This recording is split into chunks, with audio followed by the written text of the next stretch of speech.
6 days after Rwanda imposed restrictions on movement across its common border with Uganda, government has not come out with an official communication on the current tension between the two countries. This state of affairs has prompted Kampala Central MP Mohamed Nsereko, who was speaking in Parliament, to ask government to give Ugandans more information on what is going on. Now, we cannot keep in the dark as people's representatives pretending that everything is in order when our core neighbors in East Africa are building sanctions in form of travel bans, travel advisory warnings. If a message is sent out by our immediate neighbor that Uganda is unsafe, that there is torture, that there is illegitimate arrest, it affects our tourism numbers. I raised this same issue and I gave names of people of Rwandan origin who had been arrested, and I raised a concern about our diplomatic relations with Rwanda in the spirit of the East African Community Solidarity. The Minister of Internal Affairs wrote to me asking me to furnish him with further and better particulars about persons who were detained. I was surprised because I don't own detention centers. I'm not in charge of detention centers. And your office was copied into that same letter. I have a person who is working in Rwanda. He comes from my constituency.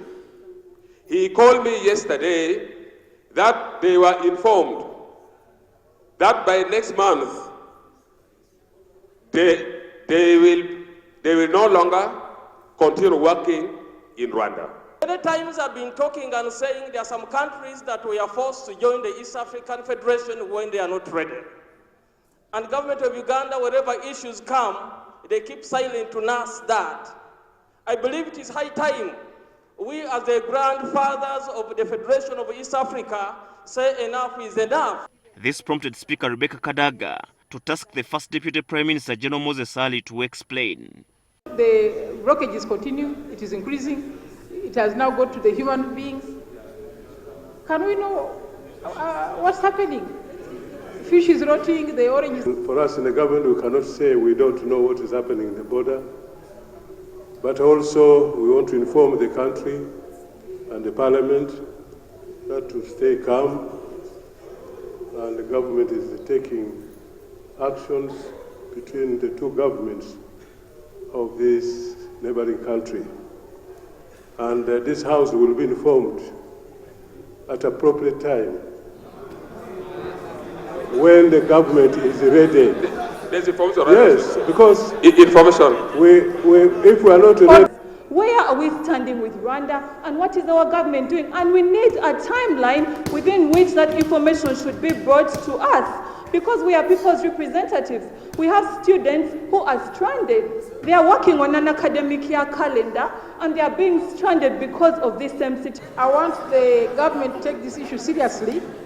I think the Ugandans want to know whether they can continue carrying their goods to the border, whether the bus owners can continue carrying passengers, whether students will continue. That's what we want to know. This is a very urgent matter. It's a crucial matter for relations between the two countries and the East African community. So it's a matter that the country wants to know, the stand of Uganda. So you can't say you'll come whenever you're ready. Kadaga has now given government till Thursday to furnish the House with more details. Habad Ziwa, NTV at Parliament.